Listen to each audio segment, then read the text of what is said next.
ಮಾನ್ಯ ಯತ್ನಾಳ್ ಸರ್ ಅವರು ದಾವಣಗೆರೆಯಲ್ಲಿ ಮಾತಾಡ್ತಾ ಅದೇನೋ ಯತ್ನಾಳ್ ಅವ್ರು ಆದರೆ DJ ಹಾಕ್ಸ್ತಾರಂತೆ, DJ ಹಾಕ್ಸ್ಲಿಲ್ಲ ಅಂದರೆ AK-47 ಕೊಟ್ಬಿಡ್ತಾರಂತೆ.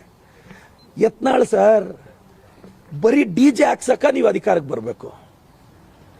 DJ ಬೇಕಾಗಿರೋದು ಗಣೇಶ ಉತ್ಸವದಲ್ಲಿ ಅಲ್ಲ ಸರ್, ಜೀವನ DJ ಆಗದೆ ಇದ್ರೆ ಸಾಕು.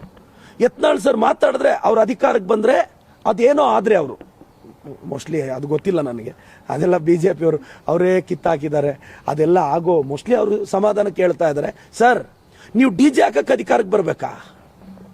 ಸುಪ್ರೀಂ ಕೋರ್ಟ್ ಡೈರೆಕ್ಷನ್ ಓದ್ಕೊಂಡಿದ್ದೀರಾ ಸರ್? ಹೈಕೋರ್ಟ್ ಡೈರೆಕ್ಷನ್ ಓದ್ಕೊಂಡಿದ್ದೀರಾ ಸರ್? ಅವರು ಅಧಿಕಾರಕ್ಕೆ ಬಂದರೆ DJ ಹಾಕ್ಬಿಡ್ತಾರಂತೆ, JCB ಎತ್ಕೊಂಡು ಬಿಡ್ತಾರಂತೆ. ಸರ್ ಉತ್ತರ ಪ್ರದೇಶಲ್ಲಿ ಯೋಗಿ ಅವ್ರನ್ನೇ ನಿಮ್ಮ ಕೇಂದ್ರದ BJP ಡಮ್ಮಿ ಮಾಡಿಟ್ಟಿದೆ, ಯೋಗಿ ಅವ್ರನ್ನೇ ಡಮ್ಮಿ ಮಾಡಿಟ್ಟಿದೆ ಅಲ್ವಾ? ಈಗ ಇಲ್ಲಿ ನೋಡಿದ್ರೆ ನಿಮ್ಮನ್ನು ಕಿತ್ತಾಕಿದ್ದಾರೆ.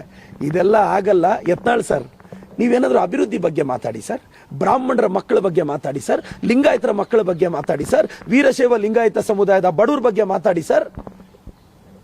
ಅದೇನು ಮಾತಾಡಲ್ಲ. ಮಾತಾಡಿದ್ರೆ DJ, ಮಾತಾಡಿದ್ರೆ ಡ್ಯಾನ್ಸು, ಮಾತಾಡಿದ್ರೆ ಸ್ಟೆಪ್ಪು. DJ ಪರ್ಮಿಷನ್ ಕೊಡ್ಲಂದ್ರೆ AK-47, ಅವ್ರು AK-47 ಕೊಡ್ತಾರಂತೆ ಪೊಲೀಸರ ಕೈಗೆ. ಸರ್ 4 ವರ್ಷ ನಿಮ್ಮ ಕೈಯಲ್ಲೇ ಇತ್ತಲ್ಲ ಅಧಿಕಾರ, ಆ ಗನ್ನುಗಳನ್ನ ಎಲ್ಲ ರೆಡಿ ಮಾಡಿಸಿದ್ರ ಇಲ್ಲ ಸರ್? ಈಗ ಮತ್ತೆ ಎಲ್ಲ ನಮ್ಮ ತಲೆ ಮೇಲೆ ತಂದಿಟ್ಟಿದ್ದೀರಾ ಯತ್ನಾಳ್ ಸರ್ ಅವರು. ಮತ್ತೆ ನಮ್ಮ ಮೈಸೂರಿನ ಮಾಜಿ ಸಂಸದ ಪ್ರತಾಪ ದಾವಣಗೆರೆಯಲ್ಲಿ ಹೋಗಿ ಒಂದು ಮಾತಾಡ್ತಾರೆ.